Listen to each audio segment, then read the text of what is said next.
Consistency is a superpower. In this video, I'm going to show you how to leverage consistency in order to accomplish all your goals, to accomplish things beyond your wildest dreams. I'm going to show you why consistency is important, why it's the cornerstone key to success, and I'm going to show you how you can implement it so you can be more successful in life, in anything you're trying to accomplish. Trying to build a business, you're trying to get in great shape, trying to make more money, trying to be a better father, better husband, or more bitches.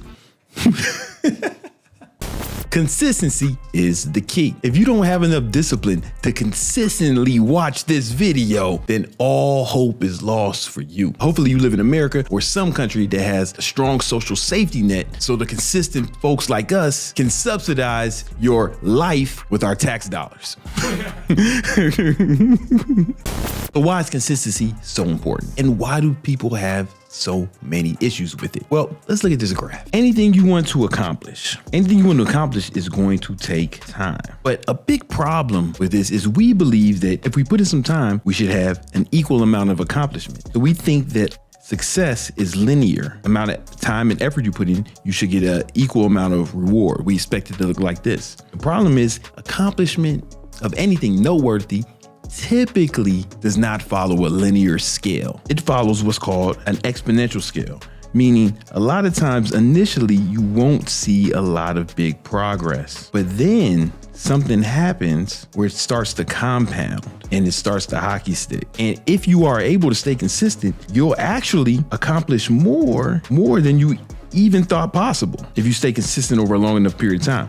The problem is because we expect success to be linear, when we don't see immediate progress or get immediate gratification, we quit somewhere around here. And many of you watching this is the story of your life. You get into what I call the quitting zone. But if you were to keep going, you would eventually get into the baller zone. And this is where success looks unreal to the average viewer. We see this all the time in life. This is why Albert Einstein said that compound interest is the eighth wonder of the world. For example, let's say we wanted to make a bunch of money. We wanted to be millionaires. Well, if we start with $2,000, that might be a stretch for some of you motherfuckers. And every month you put in $2,000, boom. And you did that for the length of, call it 20 years, right? Let's say you invested it in the stock market where, the average return is about 10%. What you'll see is it starts to hockey stick if you were consistent. But those first few years,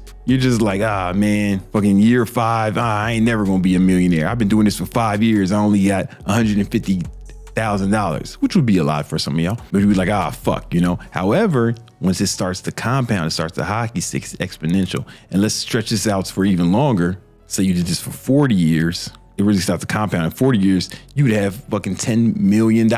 You'd be a millionaire after just 20 years, right? But you have to do it consistently every month. And what happens is you get in a quitting zone and you're like, man, this is taking too long. I don't want to do this. You don't start seeing the immediate results and we give up. That's why it's super important to stay consistent with whatever you're trying to do. It doesn't just work like that with money. It works like with anything. It even works with skills you're trying to acquire, not just money. For example, in his best-selling book, The Tipping Point, Malcolm Gladwell laid out his case for if you want to be world-class at something, it requires about 10,000 hours of practice, the 10,000 hour rule. And I've read many other books that pertain to skill acquisition, such as The Talent Code or Talent is Overrated. And they all basically say the same thing. It's not about being blessed with some talent or blessed with luck. It's really about putting in the hours over a long period of time. For example, the way you get good at anything or accomplish anything is you take action, boom, you get some feedback, then you make improvements, then you get better. But because you have gotten better, now you enjoy it more. Anything you get good at, you start to enjoy. First started this YouTube channel 12, 14 years ago. I didn't enjoy editing videos because I sucked at it.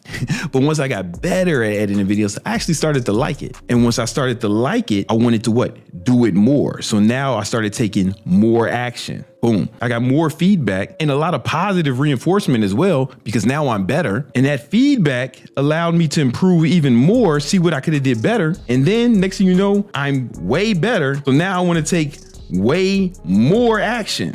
And because I'm taking more action, I get more feedback and I get better faster. This is how the exponential curve works. Same thing with compound interest. So it's not about having talent. It's not about being gifted. It's not about being lucky. It's about putting in the hours, getting enough hours so that you're good enough to start to enjoy it. And then you put in even more hours and you get a positive feedback loop. Now, I've read a lot of books on skill acquisition. What I realized is all of them pretty much agree on the 10,000 hour rule. But most of the time, you don't need to be one of the best in the world at whatever you're trying to accomplish. For example, through my research, I've came up with something called the skill acquisition matrix. And it looks like this. 100 hours makes you not bad. I knew this when I first started playing guitar. I would practice for an hour a day. And after about 3 months, I was not bad. I went from not knowing what the different strings were to being not bad. Not necessarily good. Like, I wasn't impressive. I wasn't ready to make YouTube videos about it or start showing off. If someone saw me playing the guitar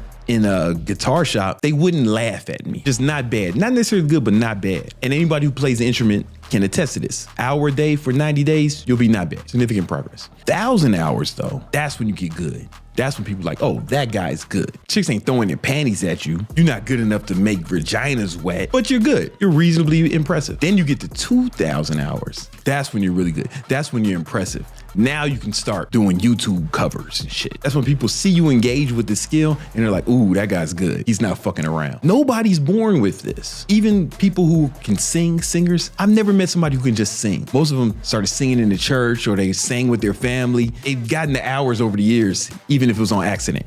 Now, 5,000 hours, that's when you're amazing. This is the level where vaginas start to get wet, when they see you engage in the activity. This is where people see you engage in the skill and they're literally amazed. You are amazing. 10,000 hours, obviously you're one of the best in the world, which is overkill for most of your goals. 20,000 hours, this is when you're the best ever. This is when kids got posters of you on your wall. They might make a statue for you. You probably somebody's screensaver. Because if you watch Tom Brady's documentary, he wasn't one of the most gifted athletes. He was one of the last people drafted in his draft class, barely fucking made it on his college team, barely made it into the NFL. But he put in so much work. He put in so much time, so much work, so much practice. Got extra coaches to work for him. He became one of the best ever. He just really outworked everyone and became the best quarterback of all time. Because we have this chart, this makes success or skill acquisition just a math problem, right? All you gotta do is be consistent. Right? And it's broken down in math. So if you want to be not bad at something, boom, you could do an hour a day, you get there in 3 months. 2 hours a day, you get there in 1.7 months. 3 hours a day, you get there in a month. Obviously, I'm rounding. If you're a fucking math whiz, don't be out here fact checking me. I'm rounding with these numbers. So it takes you about a month. 4 hours a day, you get there in about 25 days. Now, if you want to get to 1,000 hours, right? You want to be really good. 1 hour a day is going to take you about almost 3 years, like 2.7 years. 2 hours a day, you get there 1.3 years. 3 hours a day, you can get there in 1 year. You can be good in 1 year at anything. 4 hours a day, you can get there in 8 months. If you want to be really good, 1 hour a day, you get there in 5.5 years. 2 hours a day, you get there in about 2.5 years. 3 hours a day, you get there in 2 years. 4 hours a day, you get there in about 1.5 years, 16 months. If you want to be so good at something that women want to mate with you, you can get there. 1 hour a day is only going to take you 13.5 years. 2 hours a day, you get there in 6.8 years. 3 hours a day, you get there about 4.5 years. 4 hours a day, you get there in 3.4 years. So it's going to take time to be amazing at something. And we need to make peace with that. We need to understand that that's what it takes. You want to be one of the best in the world. 1 hour a day, you get there in it's going to take 27 years. 2 hours a day is going to take about 13.5 years. 3 hours a day, you can get there in about 9 years. 4 hours a day, you get there in 6.8 years. And in Malcolm Gladwell's book, Outliers, he said that the average person with 10,000 hours spend about 10 years to get there. It takes about 10 years to be an expert on average. In case you're wondering, I've been a personal trainer for 25 years. I am close to a triple expert. Before I started my fitness YouTube channel, I had more than 10,000 hours. I'm 42 now. I'm old. I know it's hard to believe because I look so much better than you.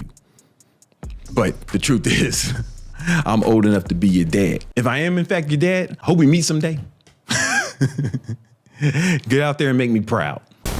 If you want to be one of the best ever, 1 hour a day is going to take you 54 years. Goddamn lifetime. 2 hours a day is going to take you 27 years. 3 hours a day is going to take you 18 years. 4 hours a day is going to take you 13 years. Now, a lot of you guys will look at this and get discouraged. Be like, damn, it's going to take me a long time to get good. I want you to look at this and be encouraged because a lot of you guys are working on something and you're in the quitting zone. You feel like you're not getting the results. You want to give up. But however, if you look at the amount of time you put into it, how many hours you have, you're probably right where you're supposed to be. You're probably right on track. And all you have to do is stay on track, and then you'll reap the rewards within enough time. That's why it's important to track how much time you spend on what you're trying to get good at. I have a free habit tracker. I'll put the link in the description. It's called the Victory Vision Planner. It's a free Notion template, and there's actually a video explaining how to utilize it. You can track your goals in there. You can also like start tracking the hours you spend working on a skill you're trying to acquire. And I find this super motivating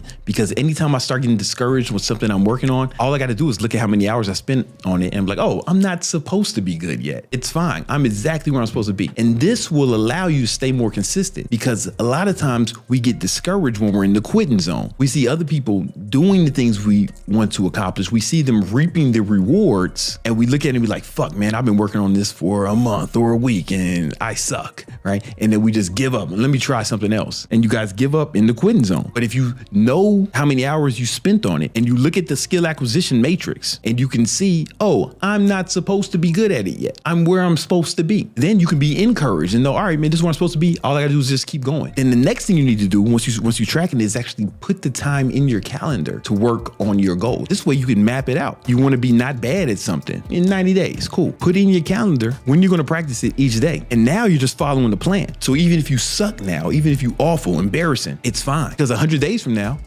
you should be not bad if you keep working on it. This quitting zone is a real thing. I remember when I was trying to learn how to do handstand push-ups. I saw a guy do it in the park and I was like, holy shit, I can't believe he's doing that. You know, I started working on it for months. It felt like I'm never gonna get this. So what I did was, I knew persistence and consistency is undefeated. So here's what I did. I did 25 attempts against the wall just to hold the handstand.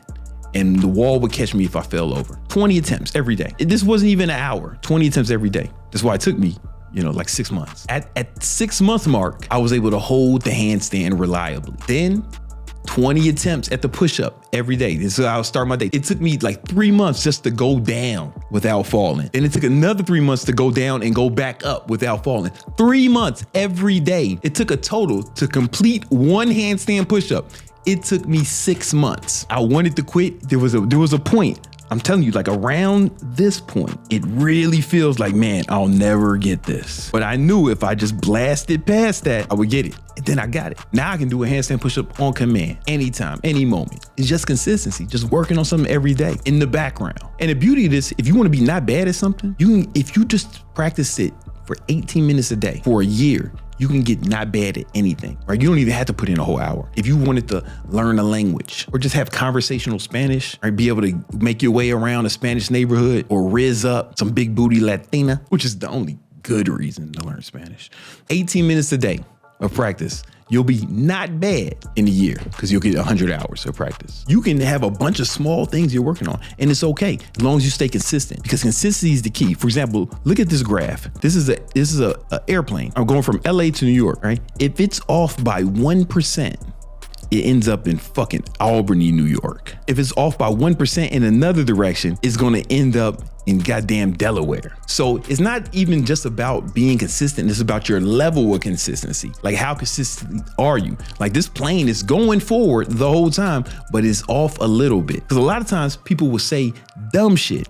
Like, something's better than nothing. Oh, or I deserve a day off. No. You don't deserve shit. Nothing is better than something, because you can really fuck your shit up by being inconsistent. I'd rather you do nothing than be inconsistent. Okay, let's say you want to lose 10 pounds of fat in the next 10 weeks. No problem. That means you just have to lose 1 pound of fat per week. Easy game, no big deal. So it's just math. Every pound of fat you want to lose, you have to burn an extra 3,500 calories more than you consume. So now it's just math. You check how many calories you consume each day. Let's say you're cutting, so you say I'm gonna consume 2,500 calories each day. Boom, you're gonna do that each day. And all you have to do is you get some sort of fitness tracker, Oura Ring, Fitbit, and you wanna burn 3,000 calories per day. Easy peasy. You don't even have to work real hard to do that. You can just go for a walk, lift weights, all right? 500 calorie deficit every day, boom, you lost a pound of fat. That's all you gotta do, right? You just gotta be consistent. But let's say you're off by just a little bit, because this is what most of you motherfuckers do. You'll be like, oh man, you'll be consistent day 1, maybe even day 2. And day 3, you'll be like, oh man, I don't feel like going to the gym today. I don't feel like doing cardio. Fuck around, now you in a surplus that day. And then the next day you'll be like, oh man, I deserve a day off. Something's better than that. And I was consistent most of these days. And then you fucking go eat pizza with the homies. Oh, so you say, oh, let me get back on my shit. Oh, then it's Friday, right? So it's like, oh man, I'm gonna cheat just a little bit. I'm gonna have that cheat meal. All right, cool. Maybe you do go to the gym that day, but it's the weekend. Maybe you don't go to the gym on the weekend. Right? And it's the weekend, you go to the party. Maybe you have some sugary drinks. Sunday NFL football, and you're only off by a little bit. Something's better than nothing. It's more. I was usually eating 4,000 calories a day. Now I'm eating something better than. No, nigga, you actually almost gained almost a half a pound of fat. So this is why I say that nothing is better than something. When you do something. Oh, I did something. Something's better than nothing. You fool yourself into believing you did something. And this causes more frustration because now you're doing just enough to fail. You done worked out, you done did shit, you dieted some days, you did just enough to fail. So it's not just about being consistent, it's like how consistent are you, right? Because this motherfucker can say, oh man, I worked out most days. And he did. He worked out most days. I stuck to my diet most days. This is not most days. Let's give him another day. Let's say another day he stuck to his diet. Boom. He still got a little fatter. Even though he stuck to his diet 4 out of the 7 days, he still got a little fatter. Even though he worked out 5 of the 7 days, he still got a little fatter. He accomplished nothing. He's still moving backwards. But now he's putting in effort to fail because he's inconsistent. One of the reasons people said that I was on steroids for so many years is because they're like, man, he's always ripped. I can never get that. I worked out, I trained, I'm consistent, and I don't look like him. I've been working out for fucking 5 years, 10 years, I don't look like him. But were you as consistent as me? Do you keep around a scale like I do and track everything you eat? Or do you just put anything in your mouth like a whore? Do you have workout logs where you track every workout you've ever done for over 25 years, right? You're not as consistent as me. I've never taken more than a week off in 25 years, right? You're not as consistent as me. Anybody who's super consistent as me, keeping a scale in your bag, and you do that for a decade, track everything you eat, you're gonna get results that outpace everyone else. If you're only off 1%, you end up in Delaware instead of New York. You motherfuckers are off more than 1%. You motherfuckers are gonna end up in Miami, motherfucking Cuba, right? That's why it's super important. The main thing you can do to accomplish your goals is track your goals, put it in your calendar, track it. Track how much time you spend on it, everything. I even have a calorie tracker in the Victory Vision Planner. Download that. Start tracking your goals. Get serious about it. And I promise you do that for a long enough time, you will accomplish things that people will think is impossible. They will marvel at you. 10 years from now, you will not be recognizable. Everybody will wonder how you did it. They'll say you're lucky. They say you cheated. They'll say all types of shit because they can't even fathom being that consistent for that amount of time. And that's how greatness is accomplished.